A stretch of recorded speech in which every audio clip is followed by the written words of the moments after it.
તો hello guys, welcome to my back to back channel. હું છું મહેશ ને જો આપણે સંદીપ બે જણા જઈ રહ્યા છે મેલડી માતા એટલે કે કાળુ ભગતની મેલડી માતા જઈ રહ્યા છે. જો સંદીપ આવ્યો. જય માતાજી મિત્રો.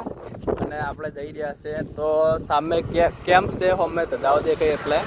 અને આટલે આપણે બ્લોગિંગનું શૂટિંગ કર્યું છે તો તમને કેમ્પનું પણ શૂટિંગ બતાવશું. અને તો ચાલો, હવે રાહુલ તો આગળ નીકળ્યો બ્લોગ બનાવતો, પણ આપણે હવે નીકળીએ છીએ. તો ચાલો તમને દર્શન કરાવીએ અને અરવિંદ ભુવો હોય તો તમને મુલાકાત કરાવીએ. તો ચાલો.